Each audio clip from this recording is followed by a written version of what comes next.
This episode is brought to you by JLL. Get an insider view into the world of commercial real estate with JLL's podcast, Trends and Insights, the Future of Commercial Real Estate. Whether you're curious about making cities more sustainable, the evolution of office space, or AI opportunities, this podcast will help keep you a step ahead. Tune in for candid conversations with business leaders about the biggest trends impacting how we live, work, and play. Subscribe to Trends and Insights now at jll.com/podcast.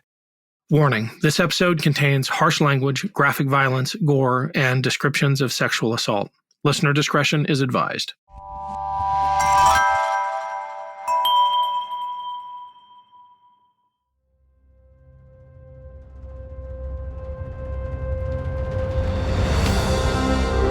I'm Ken Harbaugh, host of Warriors in Their Own Words. In partnership with the Honor Project, we've brought this podcast back at a time when our nation needs these stories more than ever. Warriors in Their Own Words is our attempt to present an unvarnished, unsanitized truth of what we have asked of those who defend this nation. Thank you for listening, and by doing so, honoring those who have served. Today, in a special episode, we'll hear from Command Sergeant Major Tonya Oxendine. Oxendine served in the U.S. Army for nearly 30 years, retiring as a Command Sergeant Major. She did 2 tours in Iraq and Afghanistan as a paratrooper.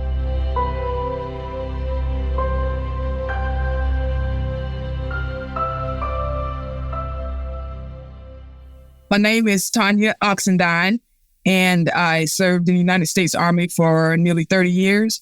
I retired as a Command Sergeant Major, Battalion Command Sergeant Major, leading over 1,500 soldiers. And I spent most of my time at Fort Bragg, North Carolina. It's now Fort Liberty, but it's where I spent most of my time in the 82nd Airborne Division. I grew up in some hard and unaccommodating situations.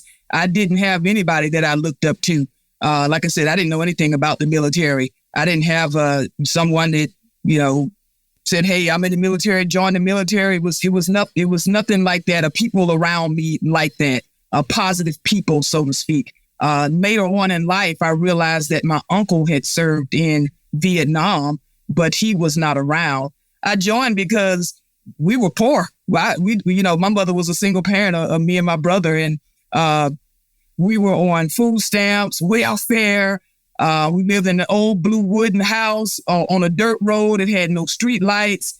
And, it was just a pretty tough situations. A lot of times our electricity would be cut off, and until my mom could scrape up enough money to pay the electric bill, we would have to run a big, long orange industrial extension cord from, our cousin's house, plug it in there to our house with a little bit of light on the end of it. I call them the mechanic lights, just so we can have a little light in the house. That's how tough it was.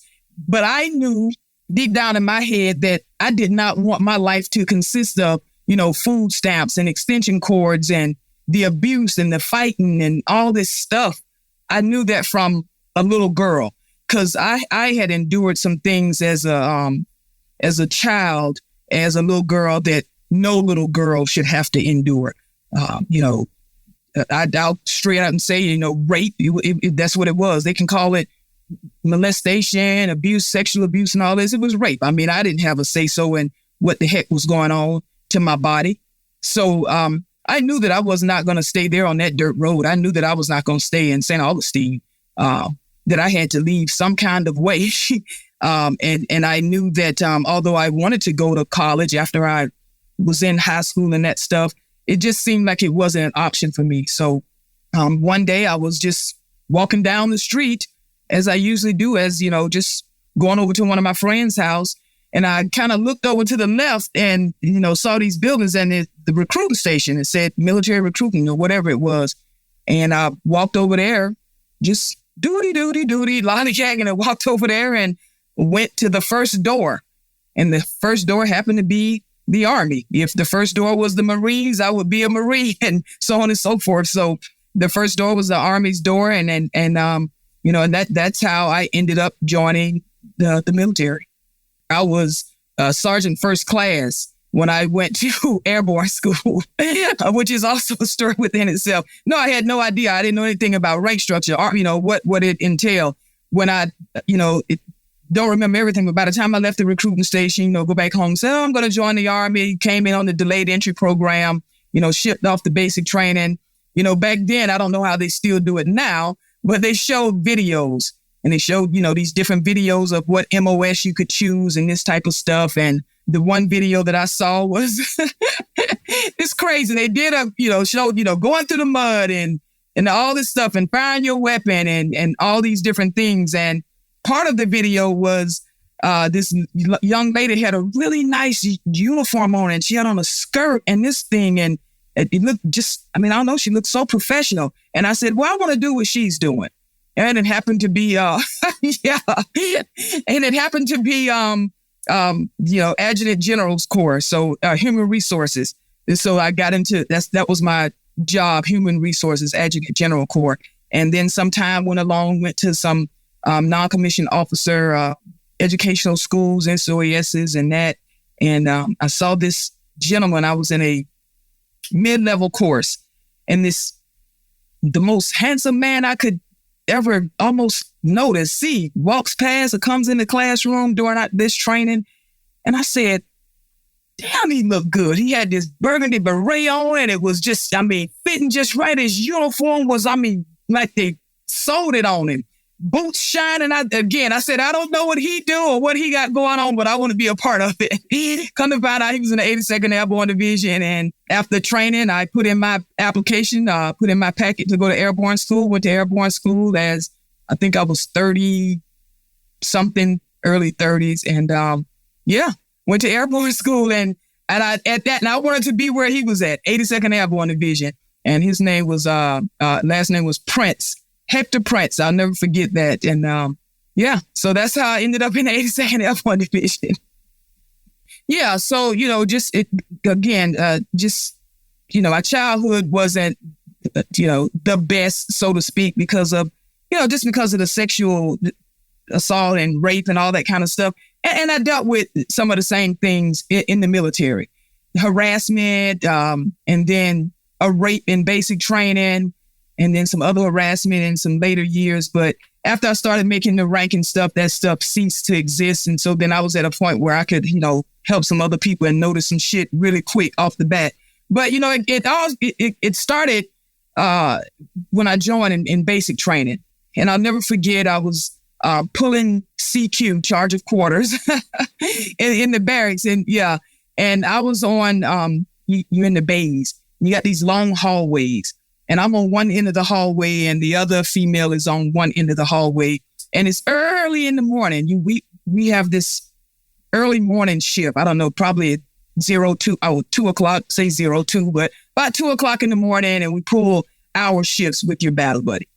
And drill sergeant comes up the steps. And we, kind of wondering why, because they come in early, but they don't come in that early. So anyway, drill sergeant says, you guys switch positions. And it wasn't time to switch yet because, we would rotate and switch positions at certain times at the end of the hallway. One, to stay awake, but then just to, that kind of stuff, right? So we switched positions, and again, the hallway is really long. So the other female, my battle buddy, she really couldn't see me on this end of the hallway by the drill sergeant's office. So the drill sergeant says, hey, Oxendine, come in the office. And, he commenced to, pushing me against the door and pulling down my BDU pants and raping me in the drill sergeant office. Now, went back out, did my job, never said anything for years until I retired, because my job was important to me. And my job fed my family. And, my job, it took care of me. And I knew that I had a job to do. So that took priority over, and I won't say my well-being, because at that point I didn't know or realize I'm suppressing this or I'm suffering and this and that. I just pushed the shit down because I had a job to do. I signed up to protect and serve my country. I loved my job. I loved doing what I was doing. And my soldiers and my career and protecting my country and serving my country was priority for me. My family knew it. My husband at that time, he knew it. That was priority. That is what I needed. And I think all those things that happened in my life as a child in the military, I think it just as I suppressed it and put it away, I think it just propelled me to be better, to have the drive, the discipline, the character, and the values that I have today. And I know it may sound crazy, but I wouldn't change that shit for the world. I really wouldn't. Now, I know nobody wants to be raped and all that kind of stuff, but I got broad shoulders. So I think that with those terrible things that happened to me, I used to be ashamed when at first I was starting to talk about it, but I'm not ashamed of that anymore. That is a part of who I am. That is who I am. I am a victim. We all are victims at some point in our life, whether it's through love, being hurt, whatever the case may be. And for me, it's about how I overcame that shit. Because right now I'm winning. I am winning at life. I live a wonderful life. I don't have but a couple of regrets over some things I didn't do. But I went through some tough stuff. And it has made me who I am today. And, a lot of things were important to me in life. And the Army was a major importance in my life. It structured me for who I am today, to be able to deal with stuff. I was in mainly male-dominated units. I was a drill instructor. I was, of course, at the 82nd Airborne Division, being in those male-dominated units. And I was the only Black senior female in meetings or, with my peers and with senior leaders. And I was excelling in my career. But at times, I felt isolated because I felt like there was no room for error. I felt more pressure to succeed. And even though I had been, discriminated against, harassed, talked about, judged, those things happened. I think, I don't know why, but for whatever reason, but my peers and leaders, nobody looked like me. I felt like nobody understood me, or anything. So I put up this wall around myself, kind of like the Great Wall of China, to protect myself from, those people that treated me like that. And I said to myself, I don't need them. I can do all this on my own.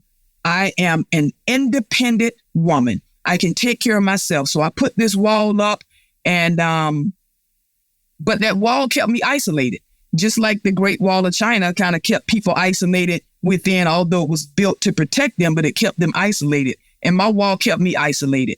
And so then these wars, these internal wars, these mental wars came within. And it inhibited me from doing some things that I needed to do. Like, okay, they're my peers and my leaders. Why do I have this wall up? I can reach out and ask for help as well. I can go to them. I'm dependent on, I thought that I was, that I needed them to come to me, but I could have went to them as well, and asked for help in a mission. I'm talking about to complete a mission or all this, and not try to do it on my own.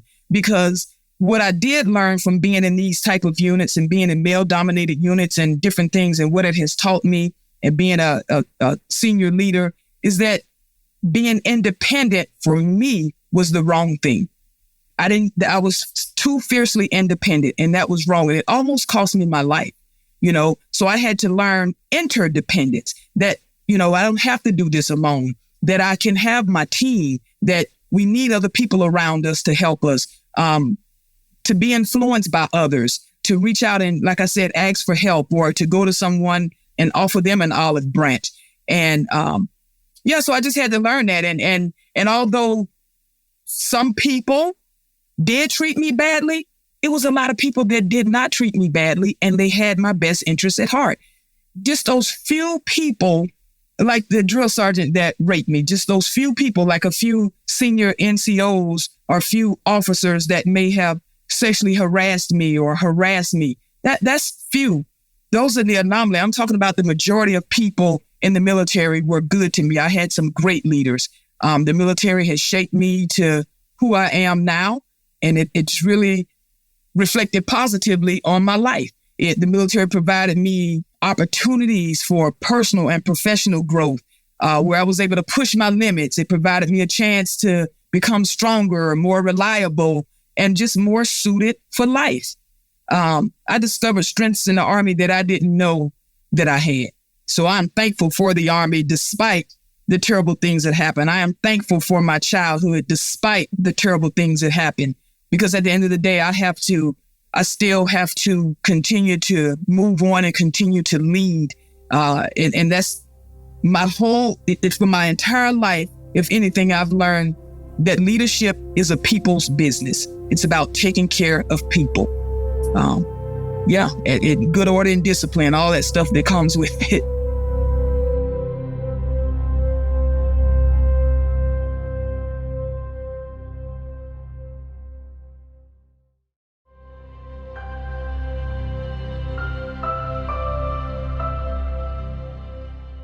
Wow, that last deployment, that was a pretty tough deployment, and wow, yeah, that was a pretty tough deployment.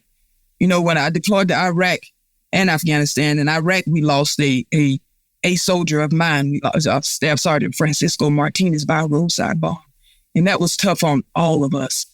But Afghanistan was just really, really tough, man. Well, we had a great team. I tell you, my commander, Colonel David Leach, is just one of the best. Yeah. Damn it. Just bring back some, it's just tough, man. You just to witness, just our countless warriors, that sustained horrible injuries from, IEDs, RPGs, and it's just the mangled bodies, burns, and just tubs of blood pouring out into warming. They put the body bags on them to warm them so they can, as they bring them into the hospital there. I was in Kandahar. And it's just, just the smell of death. But my team it was just a good team. That interdependence, I was able to, and I'll tell you, we didn't talk a lot about it, but it was the look that he would give me, or the touch on the back to say, hey, let's go have lunch, Sergeant Major, or let's go for a ride, Sergeant Major. Even our chaplain, just would come down and say, hey, let's go flip some tires today, to the command group. A lot of things didn't have to be said. Just a lot of stuff didn't have to be said. It was just the spirit of the caring, not spiritually, so to speak, but I don't know how to say it. It was just that aura, just the smell, just the you could just feel that the spirit of the caring to take care of each other. Yeah, we had a really great team in the 82nd for this last deployment here. Great group of paratroopers that knew their job, that was trained and proficient, that were ready to go out and die for our country, to live for our country, all of it. We were ready to do that. We had to go out of the gate quite a few times to, do some business with locals and things like that. But overall, we not only protect and serve our country, we protected each other. If some of our fellow paratroopers are listening to this that was stationed at Fort Bragg with us in 82nd over there at the PSB, what they will remember about Martinez, we call Martinez heavy drop. Martinez was this big Hispanic, really tall. He had been about 6'2", 6'3", but I would always get Martinez, you need to get over here take for the overweight program because you get a little too big, buddy. So he was this big dude. So we called him heavy drop because he never landed softly on the drop zone. He barely would hit that drop zone. And so that was his nickname, was heavy drop. And he was such a hard worker. He also had a thick accent. So two things right quick. So he was putting up the chain of command board. We had some new, some new personnel come in, and he was making sure the chain of command board was right. And back then we just put them in some frames and put them up on the wall, all dressed. And he was putting the frame up, and he spelled something wrong as he was putting it up. And it was supposed to be, because his accent, and it was supposed to be the honorable, whatever it was, the honorable Ken, whatever it was, right? And he put the horrible. So I said, it's his accent. And we joked him about that. So then we started calling him the horrible. And then we have this strip of road in Fayetteville leading on to Fort Liberty. Now leading on to Fort Bragg was called Yadkin Road, Yadkin, Yadkin Road. And he would call it Yakin He just could not pronounce it well at all. So those were some of the funny moments about Staff Sergeant Martinez. He's missed dearly. For me, it was always at times when we were at our ramp ceremonies. And our ramp ceremonies, we're on the tarmac, the aircraft tarmac, and our heroes who have, gave their life for our country. We're on the tarmac and we're, giving them the final salute to go back home to their family members. And that tarmac would be crowded. Soldiers would get up if we had to do it at dark 30 yesterday, but if we had to do it at 1 o'clock in the morning, 2 o'clock in the morning, it did not matter. People will come out of there if they had the night shift and they were, sleeping, and they knew it was a ramp ceremony. They would come out to honor those soldiers who gave their lives for us, for our country, to honor them one last time from Kandahar as they went home to their family members.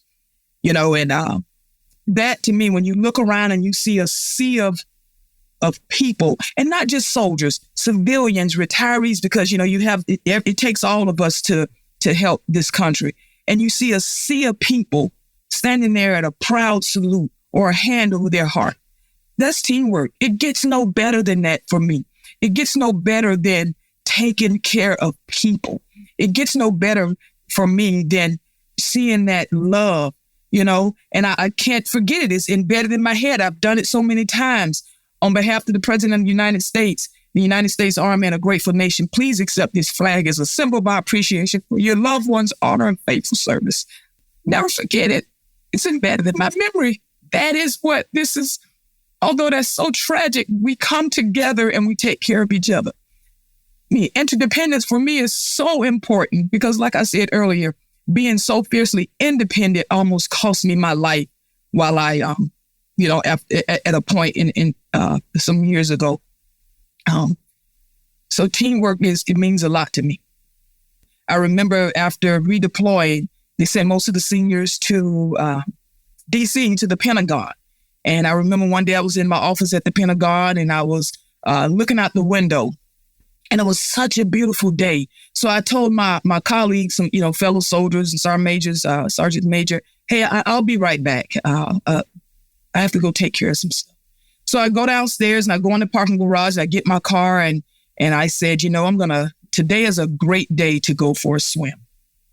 Now I knew I couldn't swim, but I was going to drive my car off the bridge because I knew I couldn't swim and I knew I would drown. But my mental fortitude kicked in. And when I looked up, I was standing in front of the mental health counter at Fort Belvoir. It's saying, hey, I need some help. And during that entire drive, all I could think about was my two sons, Nuke and Bam. They're 37 and 32 now. And I tell you, I love those boys down to their bone marrow. And I did not want to leave a legacy of suicide.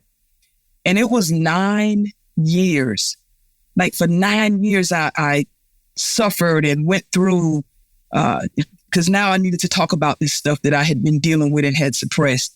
I was diagnosed with post-traumatic stress disorder, anxiety, depression, military sexual trauma, dealing with all of that. I was prescribed all kind of medications, from pain medication, antidepressant medication, just everything, just so many meds.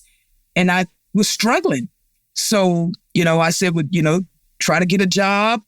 I got a pretty darn good job, but I was still struggling. So I resigned because, it's lead, follow, or get the hell out the way. I've done enough leading, and now it's time for me to get the hell out the way and let someone else come up and do better than I was able to do for that organization at that time. And I needed to concentrate on getting well mentally, and getting back well even more physically.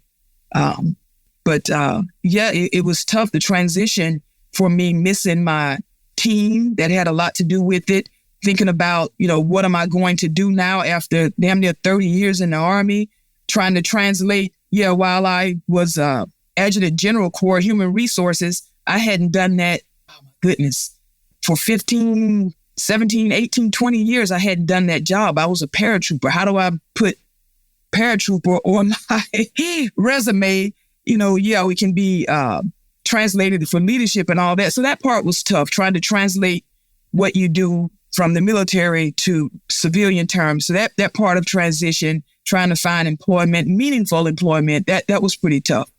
So I just had to take some time for myself to get myself together and heal internally.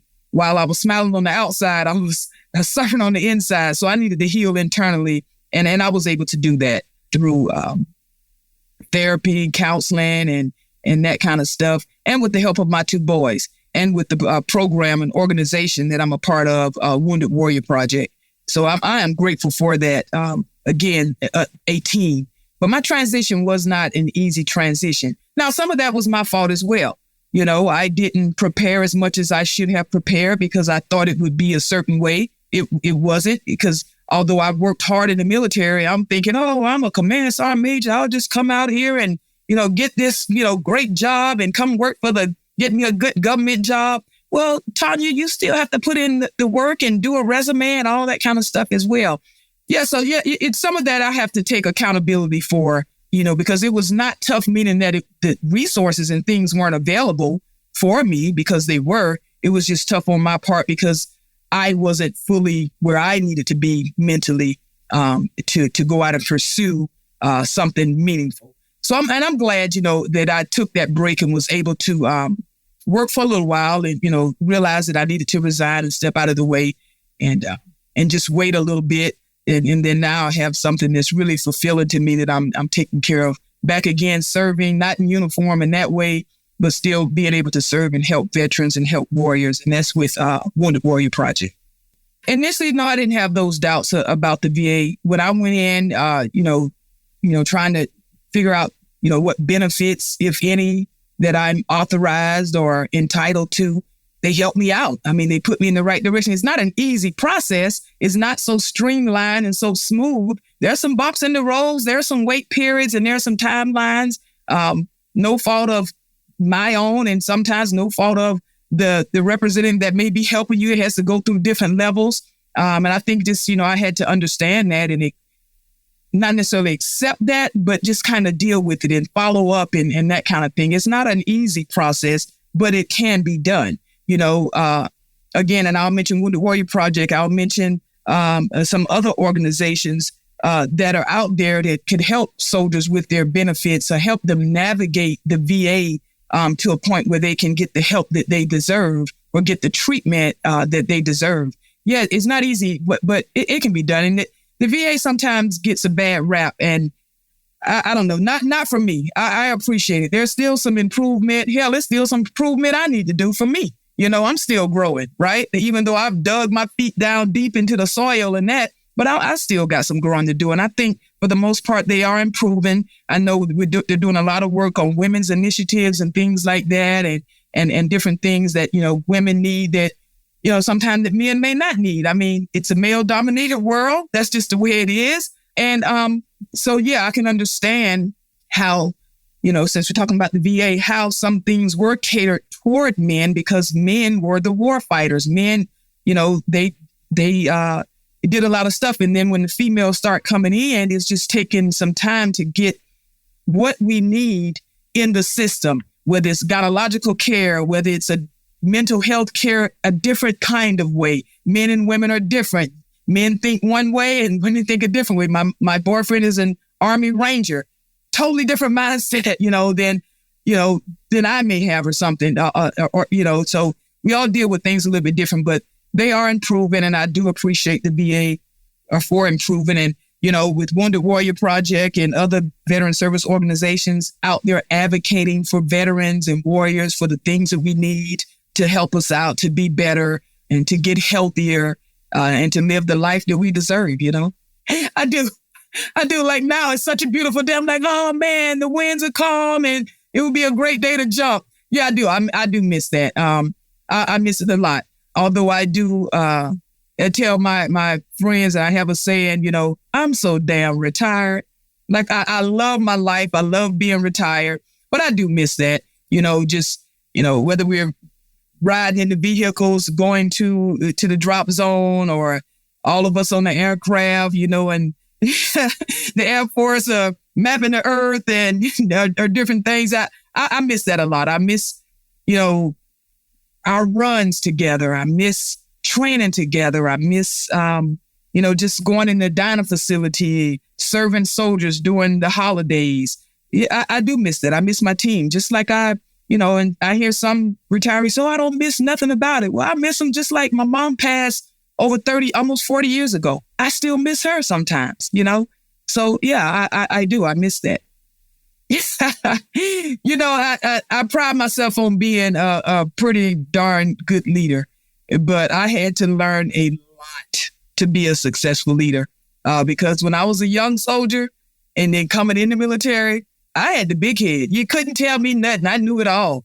I was a little old country girl, grew up poor, but I was hardcore. I was physically and mentally strong. I was tough, but I thought leadership was something totally different than what it really is.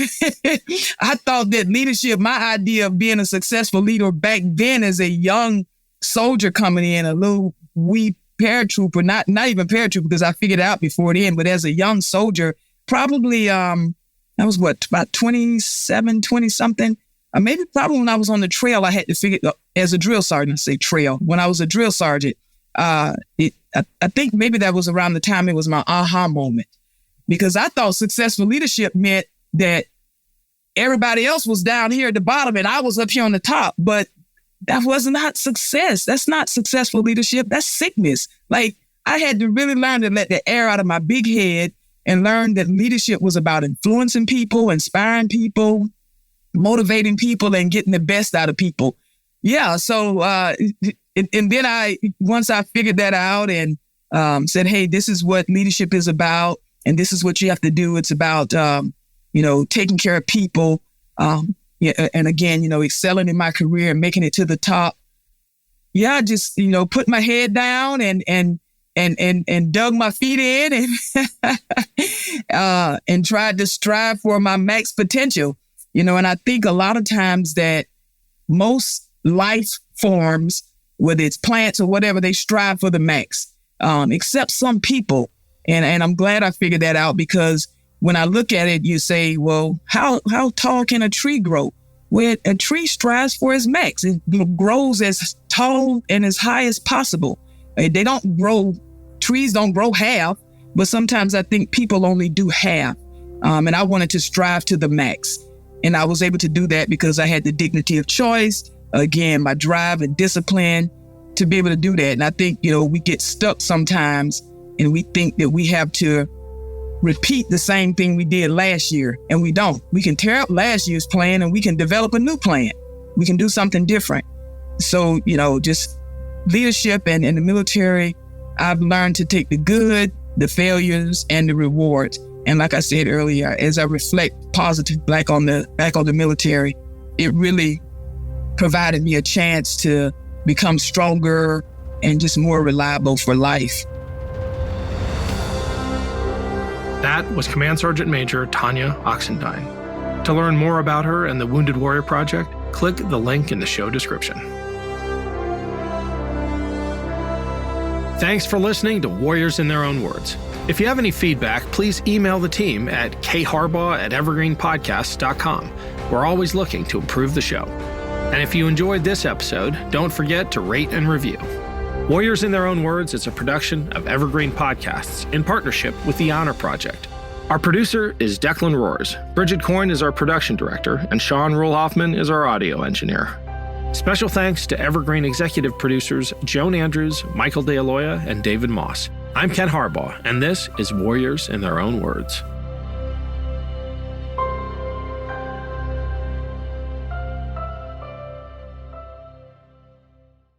Hello, it is Ryan, and we could all use an extra bright spot in our day, couldn't we? Just to make up for things like sitting in traffic, doing the dishes, counting your steps, all the mundane stuff. That is why I'm such a big fan of Chumba Casino. Chumba Casino has all your favorite social casino-style games that you can play for free anytime, anywhere with daily bonuses. That should brighten your day a little.